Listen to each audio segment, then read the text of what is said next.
So I'm going to talk, what is the beginning and creation of the universe. So in this talk, I'm going to discuss a very large subject, the universe.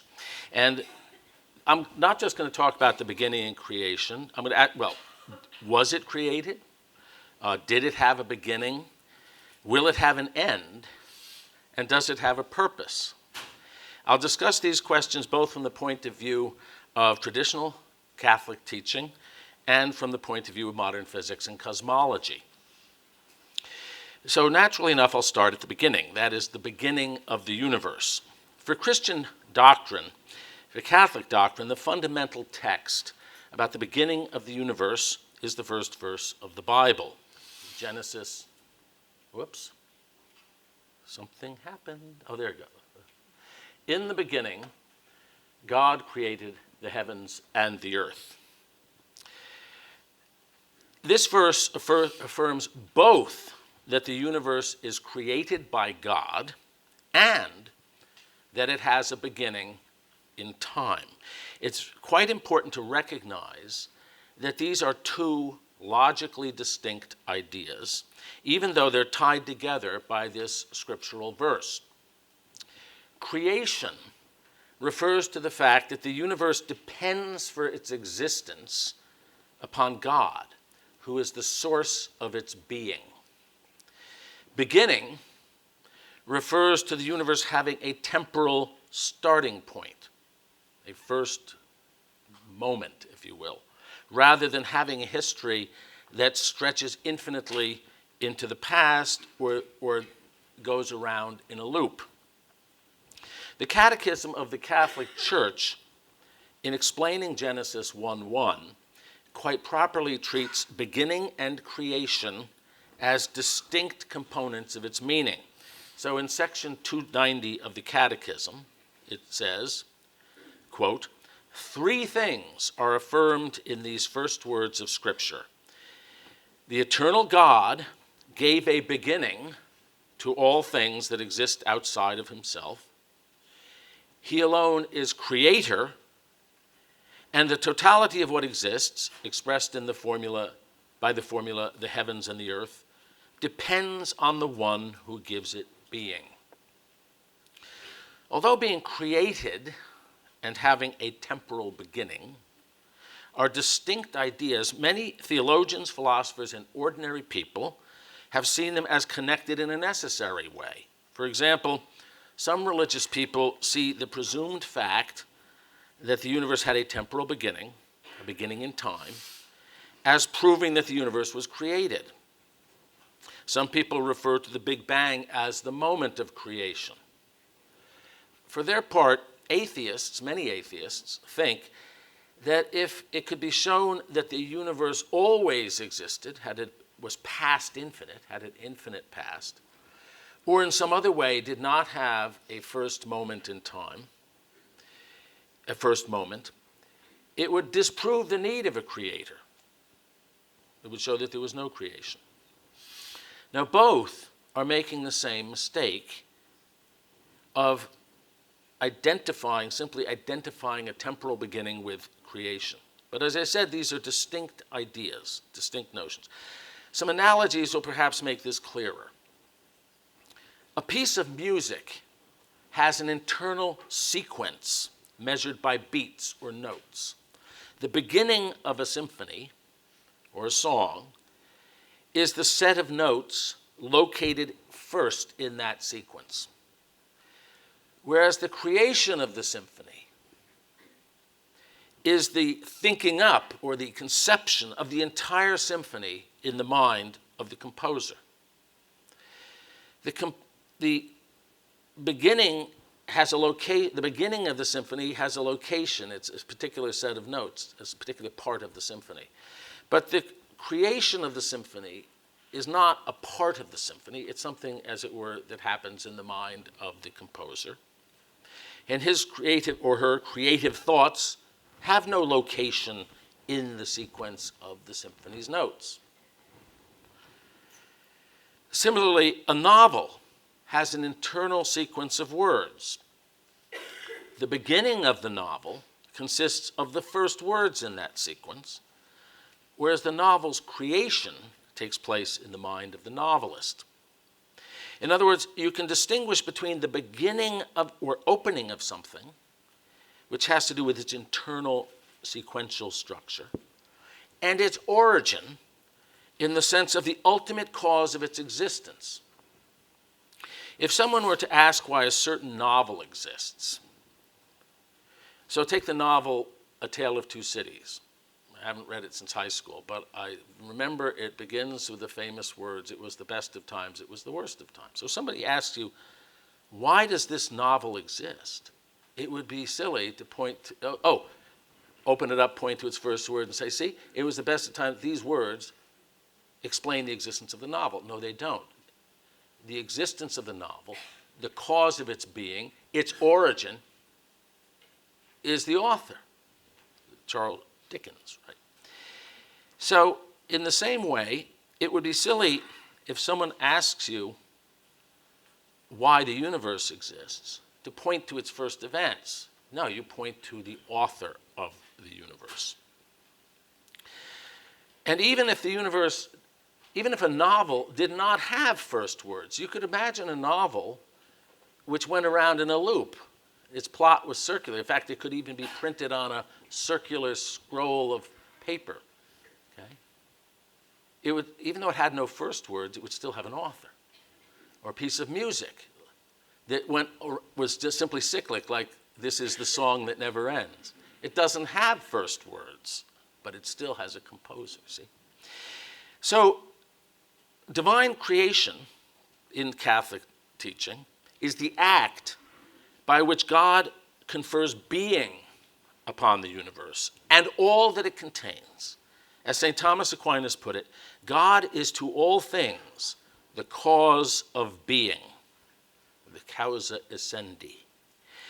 God's creative act is the reason that the universe is a real universe, one that actually exists, rather than just a possible, hypothetical, or fictitious universe. Creation is the conferring of reality. It follows that God equally creates all things and events whenever and wherever they're located within the internal spatio-temporal structure of the universe. God is the source of being of this pen right here and now, because this pen is real. It has being, it's actual, and God is conferring that reality upon it. So God is creating this pen right now. This is analogous to the fact that a composer is equally the source of every note of his or her symphony, that a novelist is equally the source of every word of the novel. Not just the ones at the beginning of the novel, but every word of the novel is equally, as it were, created by the author. So God's creative act in creating the universe is not something that happened once upon a time, a long time ago. Being an act of the divine mind, if it were, it has no location in space and time.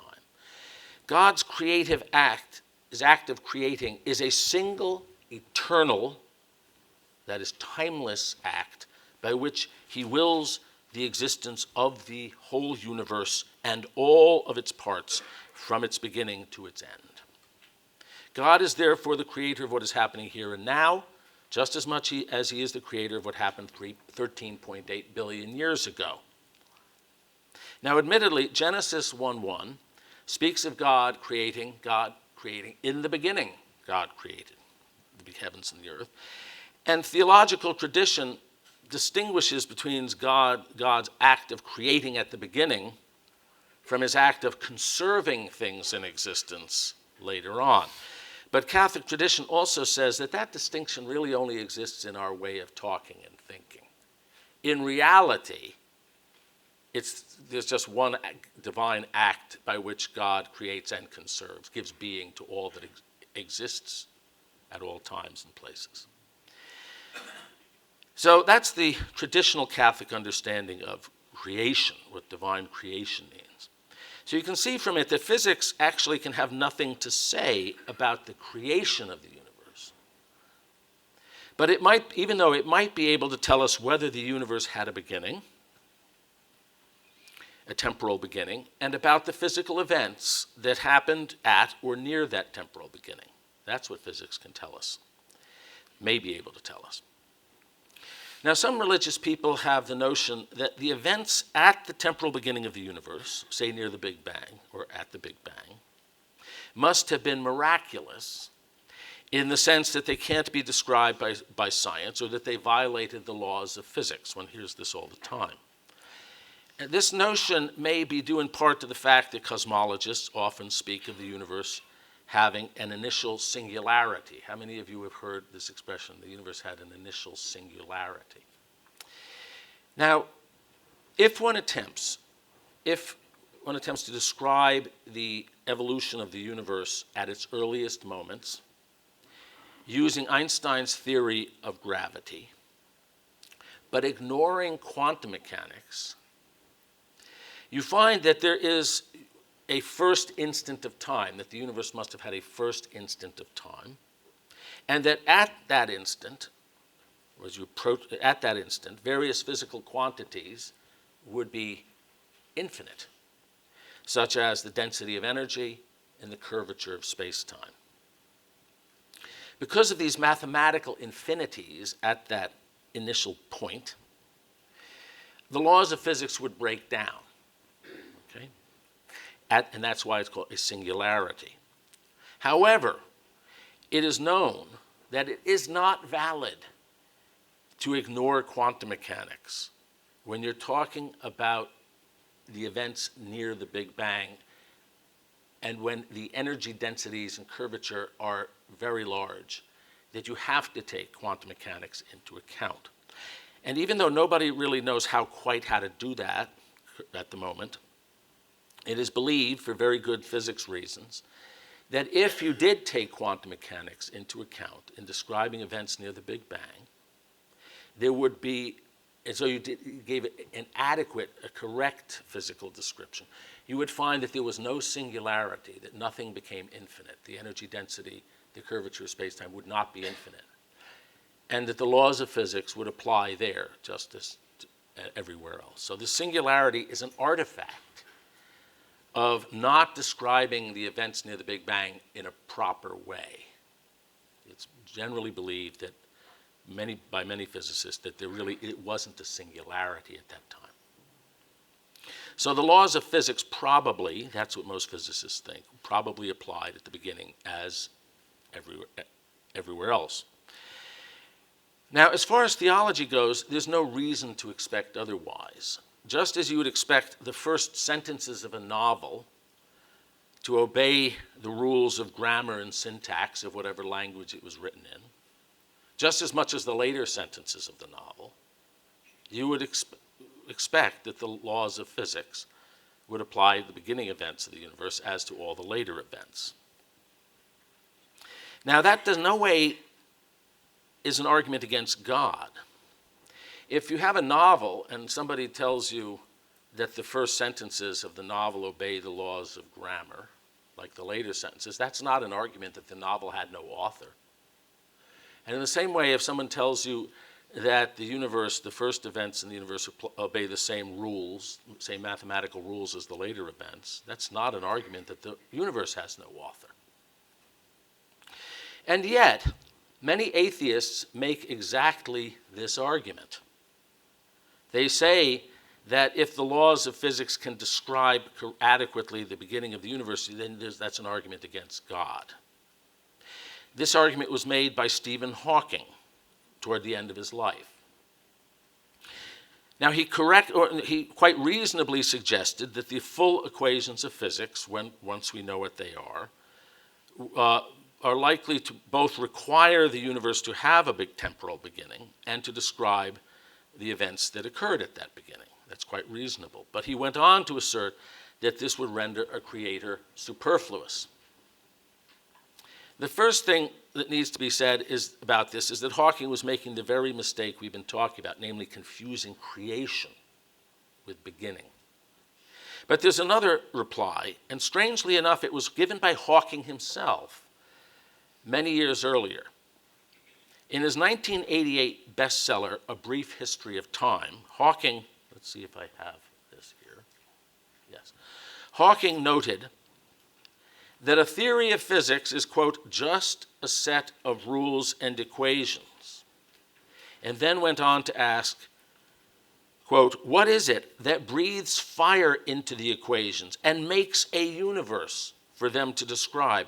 The usual approach of science of constructing a mathematical model cannot answer the question of why there should be a universe for the model to describe, why there should be a real universe described by those equations. This point can be made clear by another simple analogy. You could have a book that had the rules of baseball, the laws of baseball. Okay? These rules or these laws would describe what kinds of things can take place in a baseball game, under what circumstances they take place, how they take place, in what order. They could describe how a baseball game begins, how a baseball game ends. But that book of rules in no way tells you whether there is an actual game of baseball being played anywhere, or whether there ever has been an actual game of baseball or ever will be. The rules could be describing merely hypothetical or possible or fictitious games of baseball. A mere set of rules does not have the power to make real the events that they're describing. Now, just as the rules of baseball describe how a baseball game would begin, but do not cause there to be any real baseball games, so too the rules of a possible kind of universe, the mathematical equations that would govern one, may describe how a universe of that type would begin, but could not cause there to be a real universe of that type. The laws of physics have no power to create universes in the sense of giving reality to them. So physics itself cannot answer the question of why there is an actual universe for the laws of physics to describe. Now, if you ask, why is there an actual real universe for the laws of physics to describe? Well, God may be the answer. That's the answer that we as Catholics and that believers in a creator, that's the answer they give. God is the cause of being. Or there may be no answer, but physics is certainly not the answer. So that's all I'm going to say about creation. So now let's turn to the question of whether the universe had a temporal beginning, a beginning in time, or has an infinite past, is past infinite. What does Christian revelation say? What can philosophy or pure reason tell us? And what does empirical science tell us? That is physics and cosmology. And I should say that my field of research for the last 40-something years was theoretical particle physics. Now, people who work in theoretical particle physics, almost all theorists in particle physics also do work on cosmology, especially the cosmology of the early universe. The two subjects are very tightly interwoven. So I've written papers on cosmology of the early universe, on dark matter and dark energy and so on, how matter formed shortly after the Big Bang and so on. Okay, so let's start with revelation. Revelation in particular, divine revelation, in particular Genesis 1:1, refers to a beginning, and Christians have always taken this to imply that the universe had a temporal beginning. Now, and Jews also have understood that to be the case.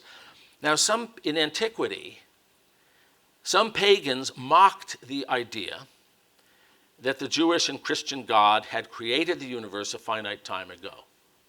And we know from St. Augustine's Confessions that a common taunt or challenge that pagans would make against Jews and Christians is to ask them, what was your God doing for all that infinite time before he finally got around to creating the world? Was he just twiddling his thumb? Why didn't he create it earlier? He sat around for infinite time and then suddenly created the world, because the pagans tended to believe that the world had always existed. Now, St. Augustine gave a very profound and very famous answer. It's not the answer that some of you have probably heard, but the answer he gave in the 11th book of his Confessions, started with the idea, with the insight that time is a measure of change. And that's what it is for modern physics, too. Time is a measure of change, and therefore presupposes the existence of changeable things, which is to say, created things. So that time is a feature or aspect of this changing created world. And in fact, time is itself, therefore, a creature. Time itself is something created. And from this it follows that if time is passing, something created already exists. And that means that it is nonsense to speak about a time before creation. There can't be a time before creation, because time is only there if something's already been created. And so the very words, a time before creation, is a contradiction in terms. So St. Augustine answered the pagan taunt in these words. But if, quote, "But if there was no time before heaven and earth," he said, "why do they ask what you, O Lord, did then? There was no then where there was no time." In other words, the beginning of the created world, St. Augustine realized, was also the beginning of time itself. Other people had spoken of a beginning of time, but it seems that St. Augustine was the first person to understand and articulate that concept clearly. Now, modern physics came to the same concept 15 centuries later by a parallel route. St. Augustine had started with the insight that time is something created, whereas modern physics started with the insight coming from Einstein's theory of general relativity that time is something physical. If time, or space-time, is something physical, and I'll talk about that a little later, then if the physical universe had a beginning, that beginning must also have been the beginning of time. The beginning of the physical universe was also the beginning of time, because time is a feature of the physical universe. So just as St. Augustine profoundly realized that it makes no sense to speak of a, quote, time before creation, before the created world existed, modern physics says that it makes no sense to speak of a time before the physical universe existed. So if, say, let's suppose the universe began 13.8 billion years ago at the Big Bang, then it would be meaningless to speak of what was going on 20 billion years ago or 50 billion years ago. There was no such time. Time began at the beginning of the universe. It's meaningless to talk about earlier times. So God wasn't sitting around for infinite time. There was no infinite time. There was only time back to the beginning of the universe. That's the only time there's been. So the notion of a beginning of time is now enshrined in Christian doctrine. Both the Fourth Lateran Council in 1215 and the First Vatican Council in 1870 taught that God created the universe, quote, ab initio temporis, that is, from the beginning of time. St. Augustine's insights have an important corollary. God, in his divine nature, is atemporal, is non-temporal. If time is something created by God, then temporal categories cannot apply to the divine mind. God dwells in an eternal, that is, timeless, present. In St. Augustine's words, God dwells in the sublimity of an ever-present eternity. St. Thomas spoke of God dwelling in the nunc stans, the now that stands still. With God, there is no past, no time. And this, of course, fits well with the perspective afforded us by modern physics. If space-time is the fabric of the physical world, as general relativity tells us, then the divine nature could not be temporal without also being spatial and physical. And the idea that God lives in space and is a physical being has always been rejected by Christian tradition as absurd. So, we've seen that Christian doctrine based on divine revelation arrived at the conclusion that the universe has a temporal beginning that is also the beginning of time itself. What can reason alone, unaided by divine revelation, say about whether the universe had a temporal beginning? In particular, what does philosophy say? Well, there's a lot of debate among philosophers. Philosophers disagree about this and have for a very long time. Very important Christian philosopher, St. Thomas Aquinas, said that there's no compelling philosophical argument, at least none that he was aware of, he said, that proved that the universe had a temporal beginning. He did think that one could prove philosophically that the universe is created, depends for its existence upon God. But he said that it was within God's power to create a universe that is past infinite or a universe that had a temporal beginning. God had the power to do either one.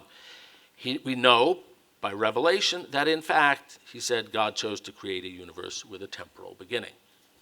But we only know that by revelation. Now, there are other philosophers have claimed, contrary to St. Thomas, that it is demonstrable by reason alone that the universe had a temporal beginning.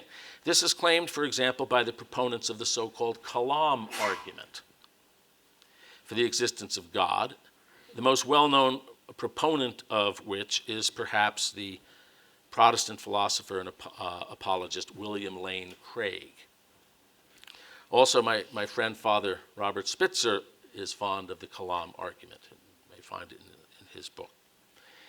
The Kalam argument purports to show philosophically that A, the universe must have had a temporal beginning, and B, that any entity that has a temporal beginning must have a cause outside of itself, and therefore, since the universe had a temporal beginning, and it must have a cause outside of itself, and therefore God exists. Several medieval scholastic philosophers also believed that the finite age of the universe can be proven philosophically, by pure reason. A notable example was St. Bonaventure. One argument St. Bonaventure made, he made several arguments, philosophical arguments. One of them was that if the universe were infinitely old, so if the universe were infinitely old, there would have to be, this is his argument, if the universe is infinitely old, there would have had to be some days. He was thinking in terms of a succession of days. There would have to have been some days in the past that were infinitely far in the past. Okay, so there I show a bunch of D's for days, and there's today is that red one. But infinitely in the past, there had to be some day infinitely remote from us. That was what he presumed. And then you run into a contradiction, because that day that's infinitely far in the past, think of the next day. Well, the next day also must be infinitely far in the past, because if you subtract 1 from infinity, you still have infinity.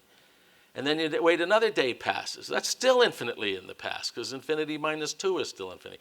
But that means no matter how many days pass, you can never get from there to here. So he said you can't go from some day that was infinitely in the past to the present by the passage of time. But that means that wasn't really in our past, because you couldn't get there from there to here. However, this is all fallacious.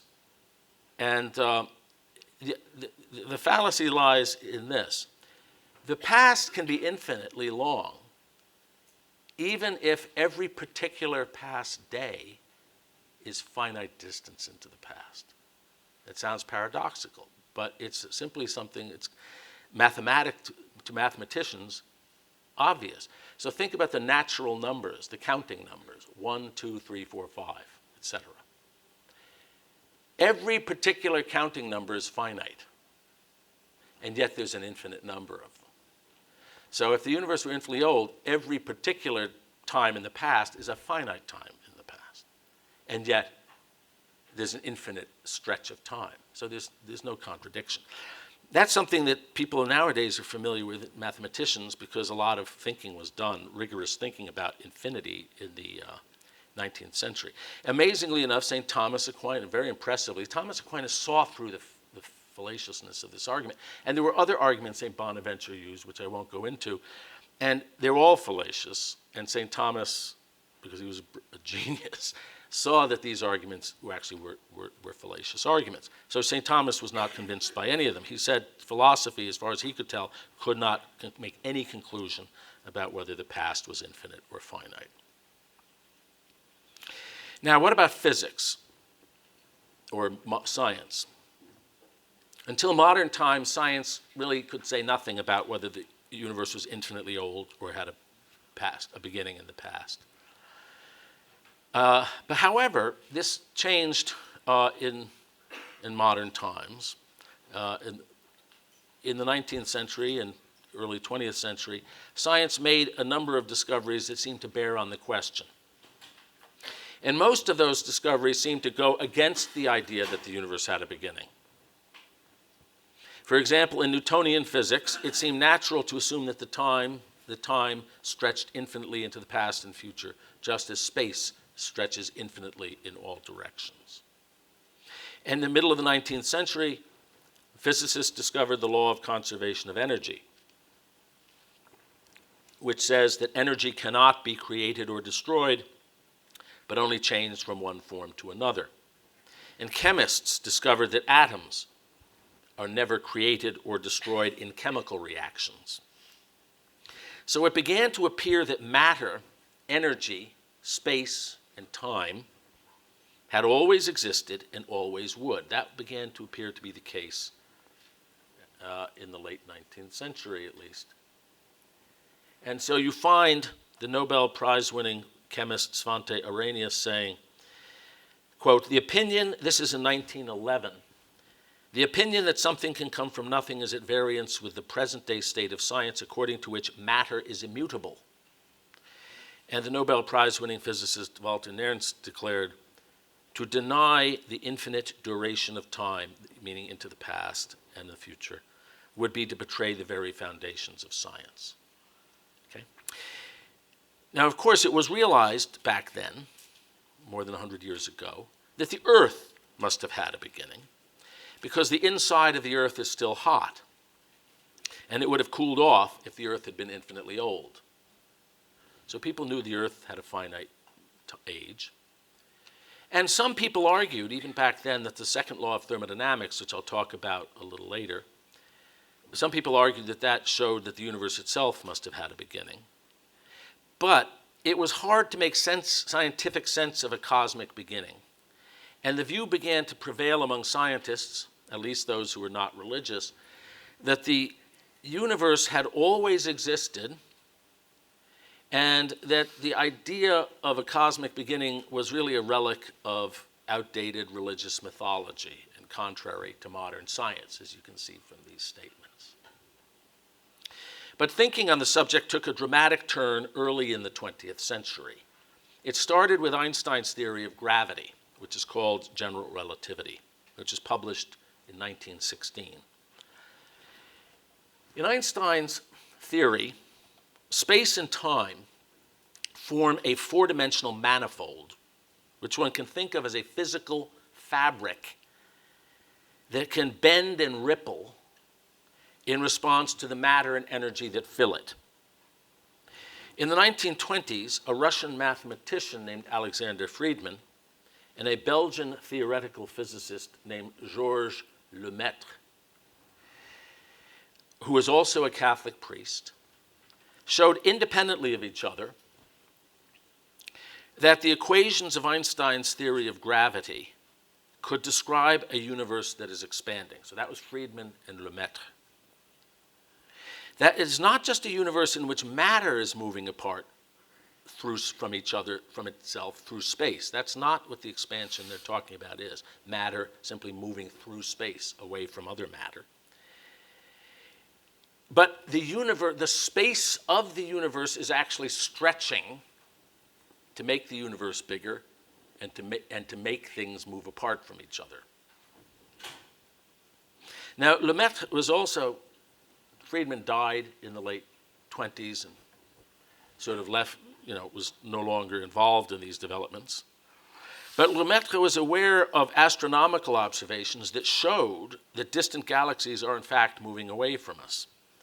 And on the basis of those observations that he was aware of and his own theoretical calculations, he proposed that the universe is indeed, in fact, expanding from an initial explosion, which he called the primeval atom, and which is now called the Big Bang. So the father of the Big Bang theory, the person who really first proposed it, was this Catholic priest and theoretical physicist. In the 1960s, cosmic radiation left over from that explosion was discovered by Arno Penzias and Robert Wilson, and since then, evidence for the Big Bang has accumulated rapidly. There's now no doubt among fundamental physicists and cosmologists that there was a Big Bang 13.8 billion years ago, or 13.7, or something in that ballpark. In the standard model of cosmology, the Big Bang is assumed to be the beginning of the universe and thus of matter, space, and time. That's the standard vanilla cosmological model. Now, that doesn't resolve the question definitively about whether the universe had a beginning, because there are many speculative extensions of the standard model of cosmology that have been proposed. And in some of these scenarios, they're not really they're not testable theories yet. They're scenarios. The Big Bang was not the beginning of the universe, but was one event in a history that stretches back further. And some of the more important speculative scenarios that have been proposed in which there was a pre-Big Bang history are called the bouncing universe, the ekpyrotic universe, and eternal inflation. And for reasons of time, I'm not going to talk about those now, but you can ask me about them. I'd be happy to talk about them in the Q&A. Speaking of which, I have until when? The talk, 11:30? Or 11? I'll try to, maybe 11:15. Okay. So there's several scenarios in which there are pre-Big Bang history. There's a history of the universe even preceding the Big Bang. And those scenarios are very interesting, so I wouldn't mind talking about them. And one of them might be correct.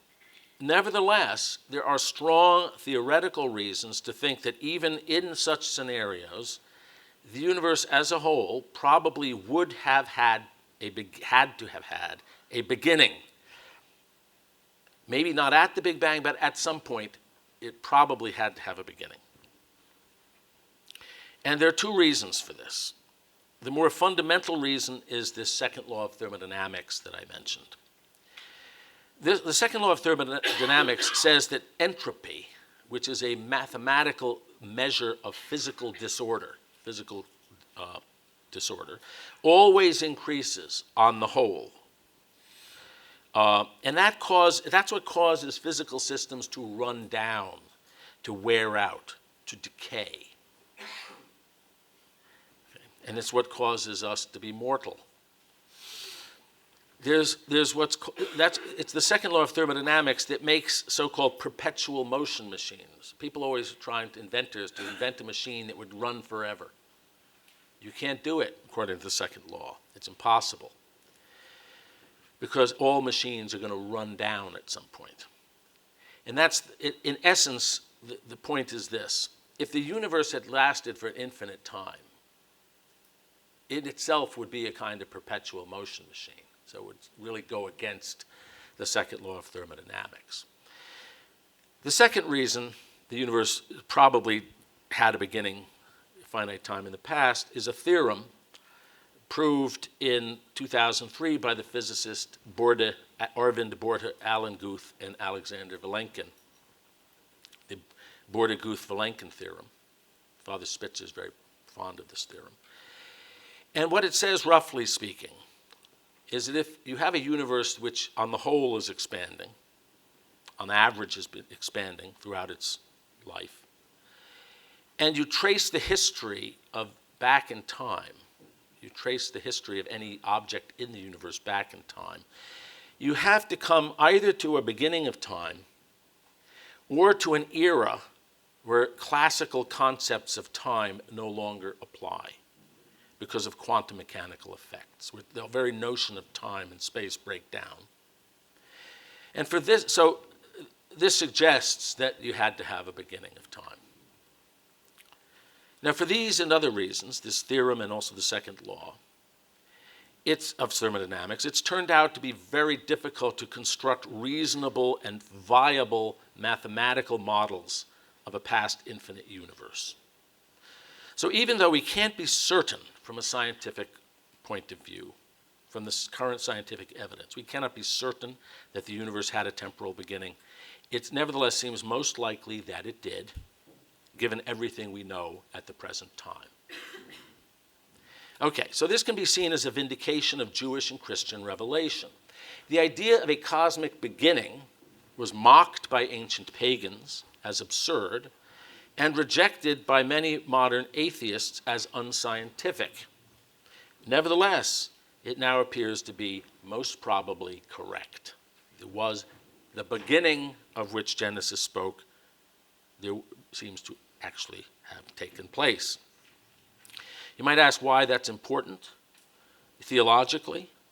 What does it matter whether the universe had a beginning in time? Or it's important to say the universe is created, that its existence depends upon God. Why does it matter whether its past is infinite or finite? Well, it matters in this sense, at least. Something that has a beginning and then an end is a story. Stories have a beginning and an end, and usually some point to them. But if you have, and so the universe having a beginning is a story. In contrast, if the universe had been going on and on for infinite time, or if it were just going around in a circle like the song that never ends, it's kind of futile and meaningless. It's like a hamster wheel. It's not going anywhere. And this brings us actually to a very basic and still quite mysterious fact about our universe, namely that it has a direction. Time, things go from past to future. The events in the universe have a direction. Physicists call this the arrow of time. And it sounds like such a simple thing that it seems trivial. But it's something that actually theoretical physics does not fully understand even now. The fact that all the events in the universe move in a certain direction. Everything has a direction.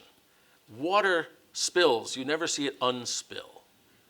Glass, you drop it, it shatters. You don't see glasses unshatter. You don't see people growing younger. You don't put the toothpaste back in the tube. Okay?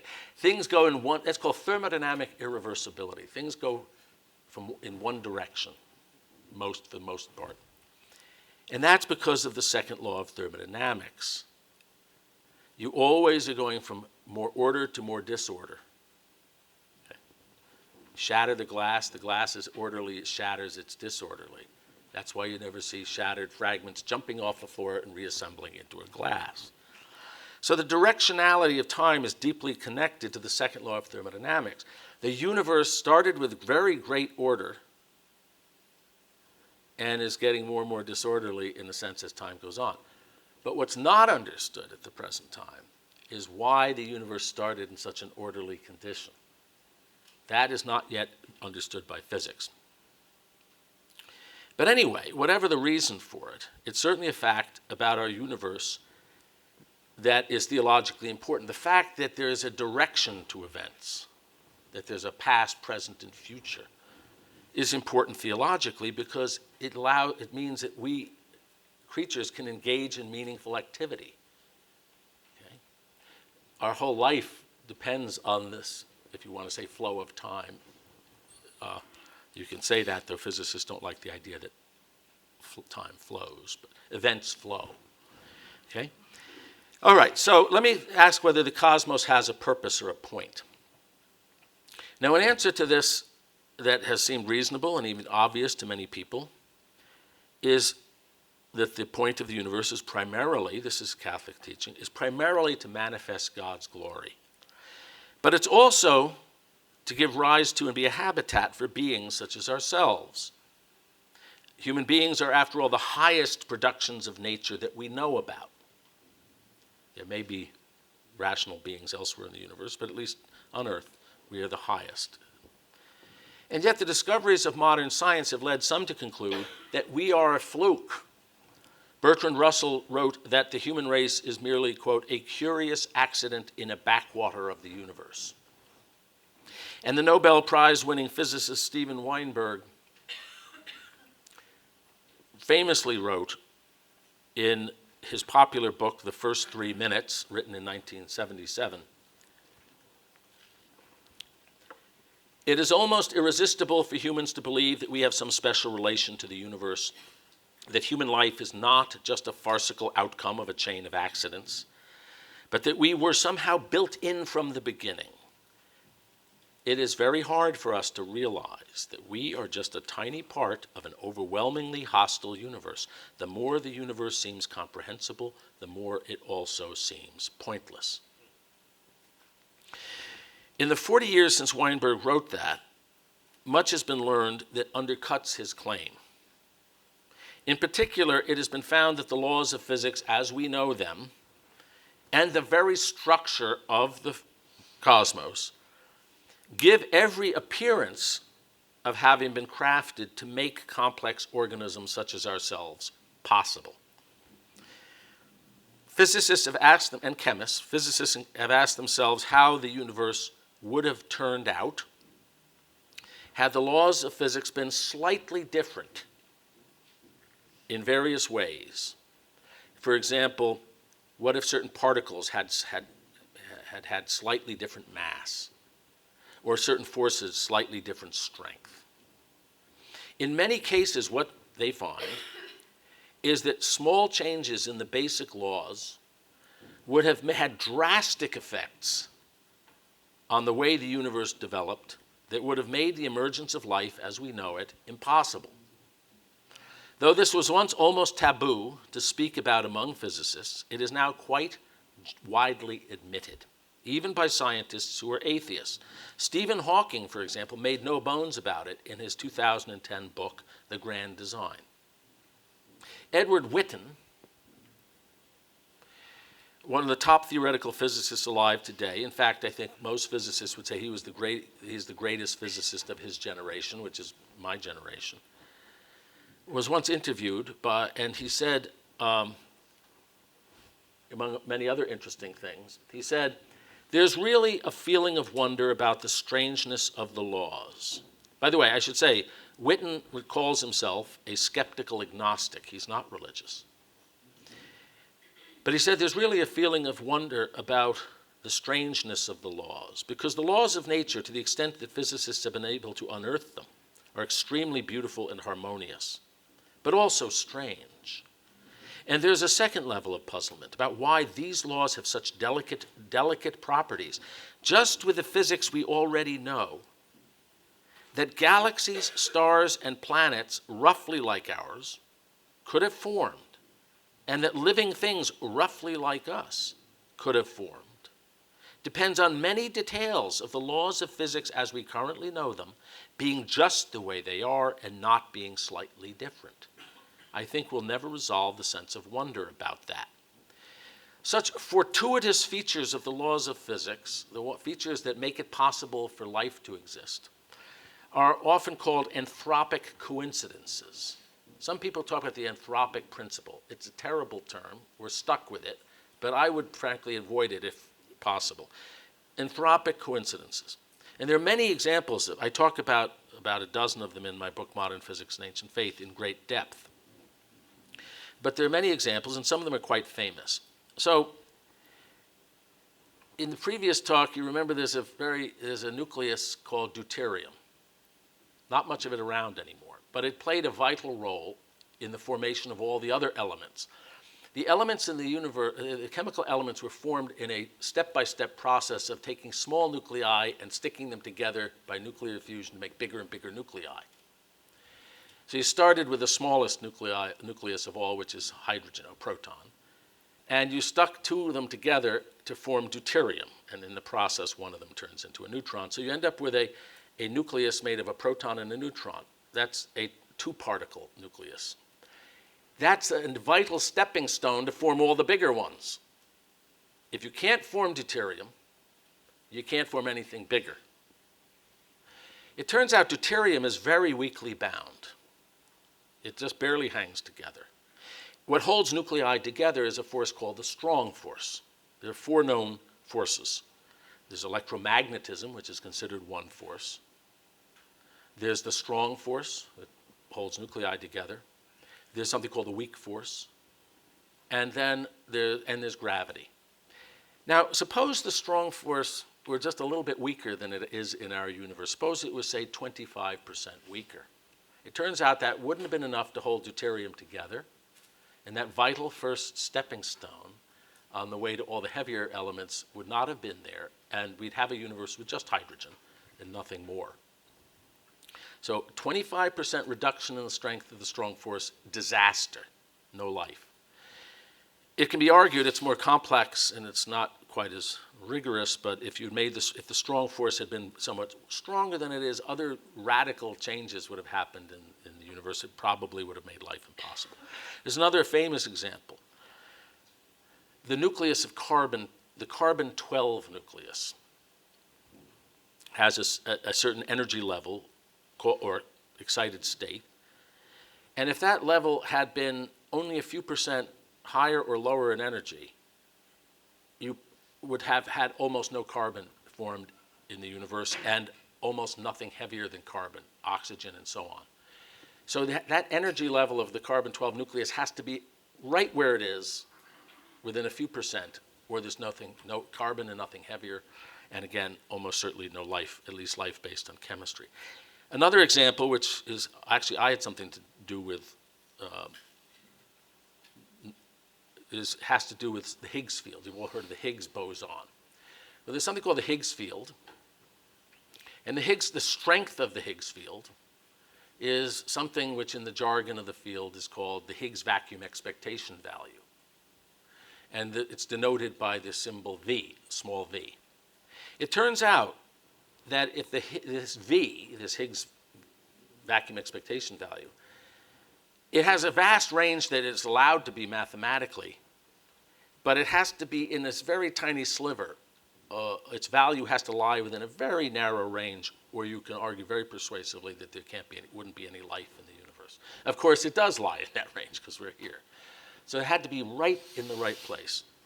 And we published, some colleagues and I pointed that out in a paper in 1998, which is now a very highly cited paper in the literature. It's one of the really very solid examples of one of these anthropic coincidences. It's not just certain parameters having to be tuned, like the strength of the strong force or the value of V. Certain gross qualitative features of the universe are very vital for the possibility of life. For example, the fact that there are 3 large space dimensions and not more is vital. It turns out that if the number of space dimensions were larger than 3, which makes sense to a physicist, the law of gravity would not obey an inverse square law, the way Newton discovered, but would obey a different law. And that would make it impossible to have planets stably orbiting stars. They would either fly off into space because of centrifugal force or be sucked into the star by gravity. For the similar reason, atoms would not be stable. Electrons would fly off or they'd be sucked into the nucleus. The fact that the universe obeys the principles of quantum mechanics is also very crucial. I can talk about that in the Q&A if you'd like. There are certain very important gross features of the universe that are very important for us to be here. There's a speculative hypothesis, which I think should be taken very seriously, called the multiverse idea, which you could also talk about. That could explain some of these anthropic coincidences. But again, I'll put that off to the Q&A. But as Witten said, all these coincidences in the laws, these delicate properties of the laws that allow us to be here, should arouse a sense of wonder in us. It's not a trivial fact that our universe supports the possibility of life. That's a remarkable, in a sense, not explained thing from the point of view of physics. One of these anthropic coincidences is the size of the universe, the cosmos, which Karen Oberg pointed out in her talk. For a long time, people saw the vast scale of the cosmos in space and time as evidence of our insignificance in the cosmic scheme. That's something that Weinberg himself pointed out. He says, remember, he said, it's hard for us to realize we're just a tiny part of an overwhelmingly hostile universe. And the psalmist, as Karen quoted in Psalm 8, when I look at the heavens, the work of your fingers, the moon and the stars that you have established, what is man that you are mindful of him, and so on. Now, interestingly, cosmology has something to say about this. We know that biological evolution took billions of years to start with a one-celled thing and work all the way up to creatures like ourselves. But even before biology can begin, you have to form the chemical elements that you need to build life. You have to form all the elements of the periodic table. And that happened inside stars. Most of the elements were synthesized by astrophysical processes that also took billions of years. Some of them took place inside stars, some took place in supernovas, some took place in the merger of neutron stars, but they took billions of years for that to happen. So you need billions of years to produce the chemicals and further billions of years to make life. Now, Einstein's theory of gravity relates how long a universe lasts to the size that it gets. If you require that the universe let's suppose you said the universe is way too big, why did God create all that wasted space, If we're the point of all of this, why didn't he just create a universe that's sort of big enough for us and no bigger? Let's say the size of North America. But if the universe had never gotten bigger than the size of North America, then according to Einstein's theory of gravity, it would have lasted for about 1/100th of a second. Even if the universe, you allowed it to get to be the size of the solar system, if it never got bigger than that, it would have lasted for a matter of hours. If you want a universe that's going to last for the billions of years required for life to appear, it has to be, by the time the life does appear, it has to be at least the size that we observe, of billions of light years across.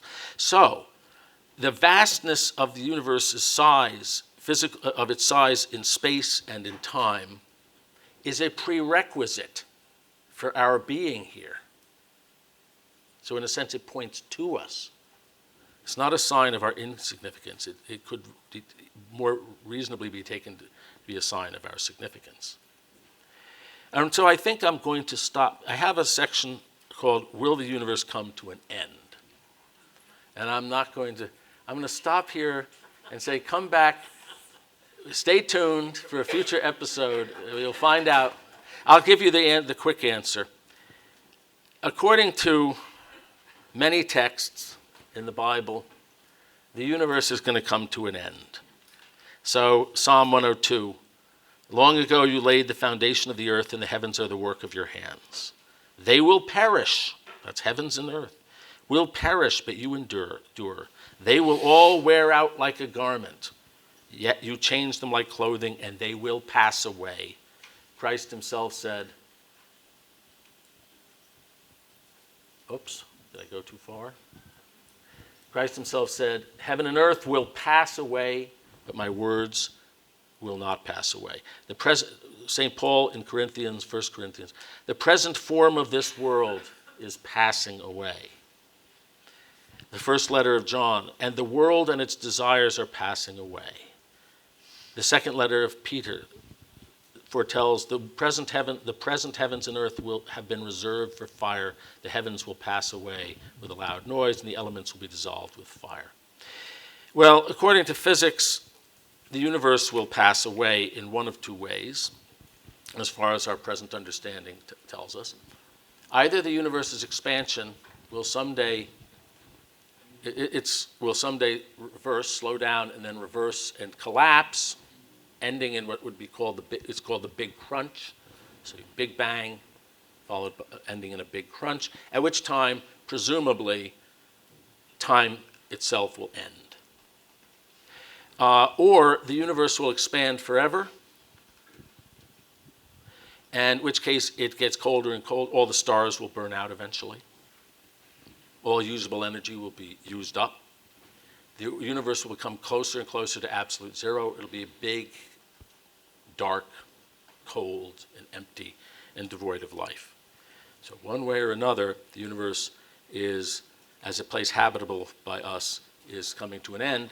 And aside from the universe itself, the Earth is certainly going to be obliterated, or at least all life on it, in about 5 billion years when the sun becomes a red giant, in which case everything will be dissolved as if in a fire. So it seems like Scripture and physics are in agreement, but it's a little trickier than that, because divine revelation also talks about a new heaven and a new earth. And that's a whole story, the new heaven and the new earth. But this old earth and this old heavens is one way or another going to pass away. On that, science and revelation are in agreement. Yeah. Okay, I'll stop there.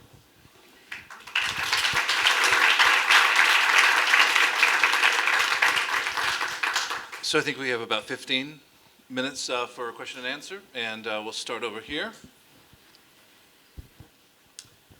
Thanks for the talk. One of the critiques that I've often heard is that this way of arguing by highlighting anthropic coincidences or cosmological coincidences, especially with guys like Craig who are using the Vilenkin theorem in their cosmological arguments, it seems like one of the critiques is that it fails to distinguish between beginning and creation, like you started at the beginning. And so you might fall into something like the fallacy of the God of the gaps. How would you respond to something like that? There's two questions. You asked two distinct questions. So one is about this Bordeguth-Vilenkin theorem, which Father Spitzer uses a lot. And so that theorem, which is one reason to believe that probably the universe has a finite age. I tried very hard to explain at the beginning of my talk that that's not the same thing as saying the universe is created. Whether a book is infinitely long, a piece of music has no beginning and no end, has nothing to do with whether there was a composer and somebody caused it to be that piece of music. Same thing. The beginning of the universe is not the same. To prove the universe had a beginning, if you could prove that, is not the same as proving that it depends on God for its existence. And and conversely, if the universe did not have a beginning in time, St. Thomas would tell you it doesn't matter, St. Thomas Aquinas, it still needs an author. It still needs a cause of its being, of its existing as something real. So I just very much dislike the Kalam argument, and I would never use it myself. There are some people who like it. More power to them. If people are persuaded by that, fine. But I don't think St. Thomas would have liked that argument. I don't like that argument because it just, as you say, confuses beginning. They try to prove philosophically the universe had a beginning and then say, ergo, there's creation. That's not. I don't think that's a good way to argue. It opens yourself up to a very strong counterattack by the atheists, who will say, but physics can explain the beginning of the universe. This is Hawking's point later. Physics can explain the beginning, and that may very well be true. It can explain what happened at the beginning. Therefore, we don't need your God. See, that's the weakness of it. Aside from the fact it's a bad argument, it's also vulnerable to that counterattack. The thing you said about that's nothing to do with anthropic coincidences. I thought you were going to ask. Anthropic coincidences are features of the laws of physics that are necessary for there to be life. And there is an argument, which I thought you were going to raise, called the multiverse. And if I have a minute, a way to explain why there are these parameters in the laws of physics that, as we know them, that are just right to make life possible. There's a way of, well, that could be because God wanted there to be life, and so he picked those values of these quantities. The electron shall have this mass, the strong force will have this strength, and so on to make life possible. But there's something called the multiverse idea. And what the multiverse idea, don't talk about many universes, that's really a red herring. You don't need many universes to talk about the multiverse. The multiverse is one universe. It just is very, very big.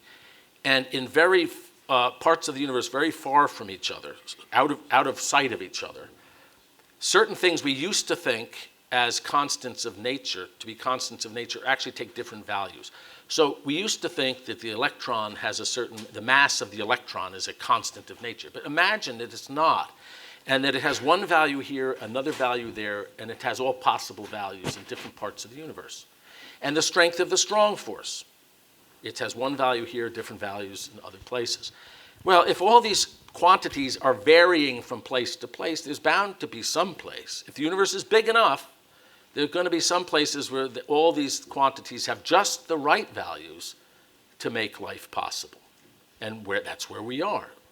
And that's sort of basically, if you sell enough lottery tickets, one of them is going to win. Now, that's not an absurd idea. There are many people who mock that. Religious people make the mistake, some of them mocking that as some sort of atheist idea that was cooked up by atheists who were desperate to explain away the anthropic coincidences. Not so. It's from the point of view of fundamental physics, it's a perfectly reasonable possibility. I don't think it completely gets you out of the argument that the universe, it doesn't get you out of the following state. The laws of physics, in one way or another, have to be very special if you're going to have life. They either have to be special that certain quantities are constants of nature have just the right values, or the fundamental laws of physics have to be special in the sense that they produce a multiverse in which these quantities vary from place to place. That's also something very special. To have the fundamental laws of the universe be such that certain things like the mass of the electron and the strength of the strong force vary from place to place is also a very special kind of laws. So one way or another, the laws have to be special if you want life. I'll stop there. I answered two questions at once. we have 10 minutes, and I want to... Yeah. One more, but can I ask a very quick, as it may be very helpful if you would provide a bumper sticker version of the distinction between saying that the universe is intelligently designed and intelligent design theory. Intelligent design theory, it is bumper sticker.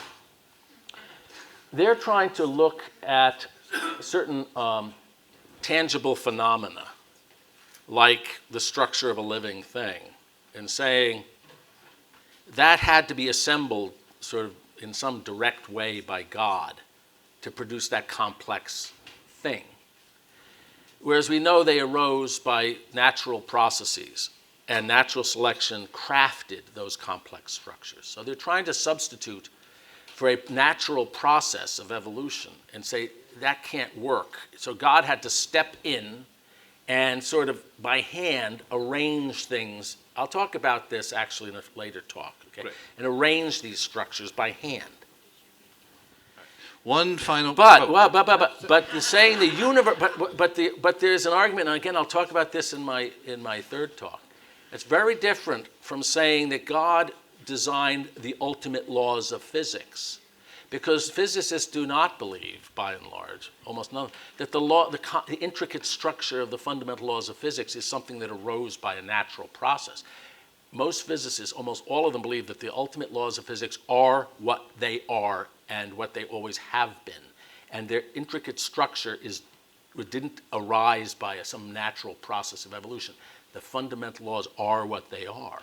And if you find very intricate structure there, well, then it's nothing wrong with saying that that was God ordained these laws. He designed the laws. Okay. Oh, okay. Are they not infinitely remote, I hope? With the Genesis account seems to convey the idea that God is creating out of chaos into order, that we move into more order. But in the lecture, you seem to imply that we're moving to more out of order again. Is that right? Could you? Yes, actually, you always go, on the whole, things in the universe go from order to disorder. You can locally create more order. I'll take as an example. If water, when it's in a liquid state, is disorderly because all the molecules are zipping around in a sort of random way. When it freezes, all the molecules line up in a nice orderly array. I'll talk about this in a future talk. So ice, the frozen water, is more orderly. You can go from disorder of water to the more order of ice by sticking a glass of water in your freezer. And indeed, the disorder inside your freezer, as the water freezes, the disorder goes down, order increases. But the disorder outside your refrigerator is increasing even more. And if you feel behind your refrigerator, you know the heat's pouring out of it. There's heat coming out.